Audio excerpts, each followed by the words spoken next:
A sign that anti-Trump hysteria is fueling violence? Does it stand for anything larger?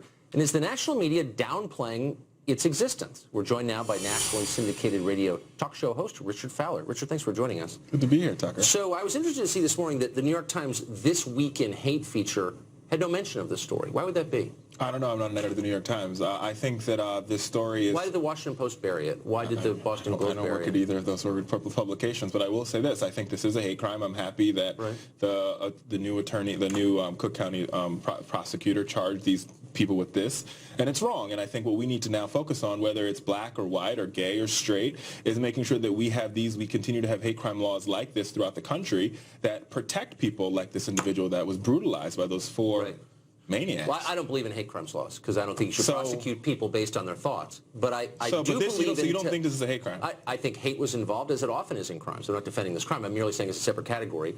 Hate crimes devalue the idea of equality under the law. So I'm opposed to them. But I'm also opposed to lying and downplaying something that is obvious. And it's clear that this man's race and his political position played a role in the torment that he endured. Well, and that's not at all clear from the accounts that were prevalent today. The Associated Press, in its first account of the story, didn't mention the racial and political angles of the story. I wonder why that is. I don't know. I don't work for the Associated Press. I think what we can say here... theme here is you got the New York Times, what I can say here is that the charges came down from the prosecutor, which is the final arbiter. No journalist is an arbiter of this case. The prosecutor is, and eventually a jury of these four individuals' peers, and those came down and said this was a hate crime. It was fueled by race, it was fueled by ideology, and it's wrong. And that's why we need stronger hate crimes in this country to prevent incidents like this and incidents that go the opposite direction. Yeah. So we can have the government divining our thoughts and prosecuting. No, that's not what I'm saying. But here's the point I'm making.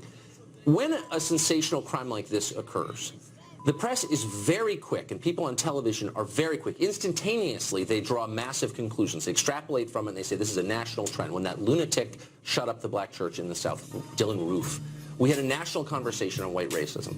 Now, I'm not against such a national conversation, but if you're going to extrapolate from something like that, why the instantaneous downplaying of this as four crazy people? I don't think, and an isolated disabled man. No, I don't think. I don't think anybody's isolating this at all. I think if you look at the reporting that we've seen today, if you look at people just reporting the facts, which is this individual was charged with a hate crime, which means this prosecutor, based upon the standards for a hate crime in the state of Illinois, thought that these four individuals were in violation of a hate crime, just like Dylan Roof, according to the statutes in South Carolina, were in violation of a hate crime. That's for prosecutors to decide, not for journalists. Well, but we also draw conclusions from events. That's part of our job here in the commentariat.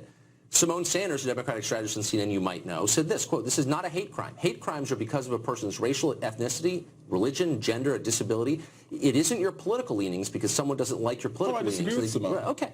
You had Don Lemon saying, I don't think it's evil. I don't think it's evil. I think these are young people, and I think they just had bad home training. Last night on the Kelly Files, I called this a hate crime. I was probably one of the first Democratic commentators to do so because it's a hate crime. It's a hate crime. It's wrong. It's vile. It's disgusting. And what this should cause us to do, Tucker, is it should cause all of our Americans, whether you're black, white, Hispanic, Jewish, Muslim, to say, we are moving into a new presidency. How do we come to the table? Because this is not America, right?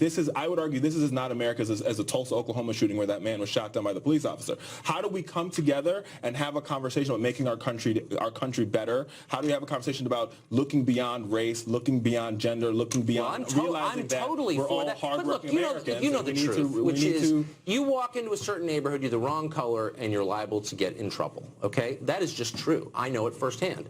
So you can't say that out loud in most venues because it doesn't fit a pre-prescribed narrative. But that's part of the problem. You need to have these conversations, right? Good. So when I go to Friendship Heights, which is in the D.C. area, or any high-end boutique, and I'm followed around by a sales clerk because I happen to be African-American, it's the same as you going and getting in trouble in a black neighborhood. We have to have these conversations in order for us to break the stigma down. So when it happens to me, I go to the manager and say, you know your clerk is following me. I'm in here to make a purchase. This is wrong, and we need to work on fixing it. A man called Colin Borchers from the Washington Post wrote this, and I think it sort of sums up perfectly the attitude from the left here. If the attackers had been white and the victim had been black, the incident would have, of course, conjured America's ugly history of white mobs committing violence against black people.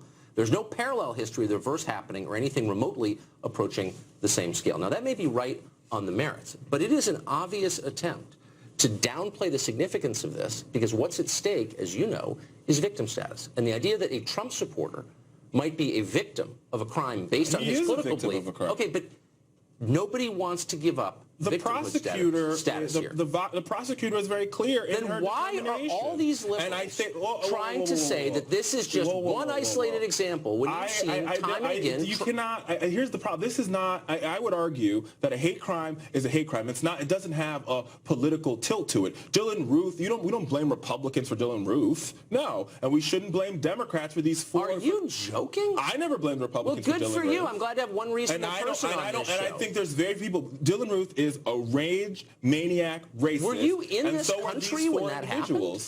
I mean, but by the way, let me just say, I agree with what you're saying. Right. But what I disagree with is your unwillingness to acknage what's been happening for the past 3 or 4 years in this country.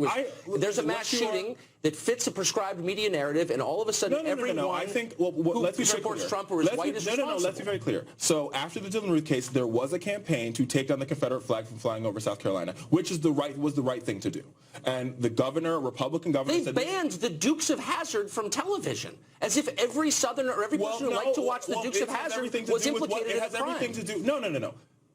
That's two different conversations. I think what the Dylan Ruth incident brought to light. They did that after Dylan Ruth. Well, let me make the point. Well, after the Dylan Ruth incident, what brought to light the fact that in South Carolina, the Confederate flag flies over the Capitol. Both Democrats and Republicans in South Carolina agreed it was a bad idea.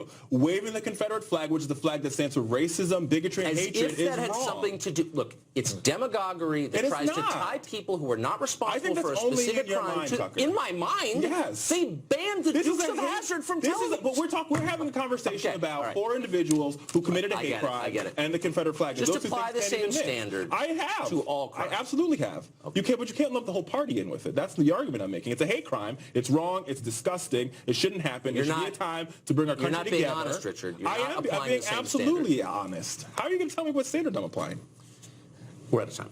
Good to see you, Tom. Nice to see you, Richard. Thank you.